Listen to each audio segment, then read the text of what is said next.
হলো নীলকণ্ঠ চা কেবিন। নীলকণ্ঠ চা কেবিন। গুরু মামা, গুরু ভাই দেখতে পাচ্ছেন আমার মামা এগিয়ে যাচ্ছে আমার থেকে, এবং কিছু পর্যটক এসেছে ছবি তোলার জন্য। দেখতে পাচ্ছেন ছবি। যেহেতু প্রদীপ মামা আমার বেকার মানুষ এবং তার একটা ভাই আছে অমল, তিনি হলো বেকার মানুষ, বেকার। হ্যালো ভিউয়ার্স, আমি ইউএসবি বাইসাইকেল রাইডার। তো আমি আর মামা আছি, প্রদীপ মামা। তো আজকে আমরা যাবো শ্রীমঙ্গলে। আমার সাইকেলের কিছু জিনিসপত্রের কেনাকাটা আছে, তো চলা যাক, লেটস গো।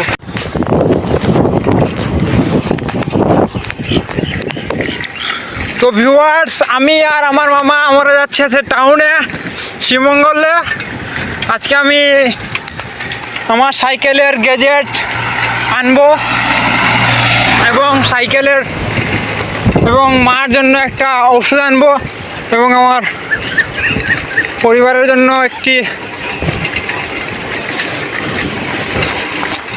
আমার ঘরের বিদ্যুতের জন্য একটি ভাল্ব আনবো, যেটা কারেন্ট চলে গেলেও জ্বলে, অথবা একটা চার্জার লাইট আনতে পারি।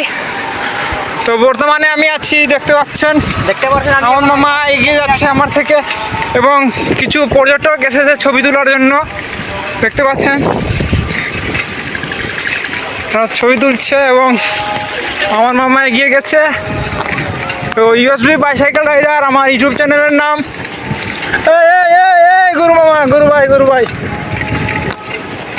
তো আমার পাশে থাকুন, ব্লগটি হবে। এবং বর্তমানে আমি যে স্থানে আছি এটি হলো নীলকণ্ঠ চা কেবিন। নীলকণ্ঠ চা কেবিন, পুলটা পার হচ্ছি, এবং এটা হচ্ছে কাটা বোর্ডের, এখানে বাসন্তী পূজা করা হয়।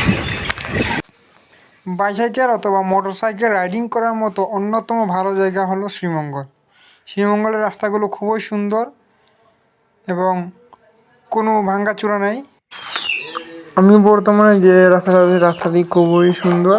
এটি হলো রামনগর কাটা বোর্ডের নীলকণ্ঠের সামনে রাস্তাটি।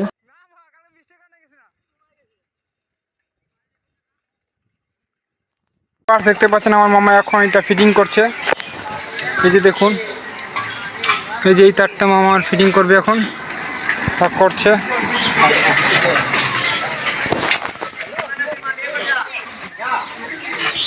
দেখতে পাচ্ছেন আমার মামা প্রদীপ ফিটিং করছে। যেহেতু একটা মেকার মানুষ, যেহেতু প্রদীপ মামা আমার মেকার মানুষ, এবং তার একটা ভাই আছে অমল, তিনি হলো বেকার মানুষ, বেকার। হ্যাঁ না, আমি ব্লগ করতেছি, একটা ভিডিও তৈরি করতেছি, বুঝছো? তো ভিউয়ার, সেটা হলো মেকার মানুষ এবং তার ভাই বেকার মানুষ, কাজ কাম না।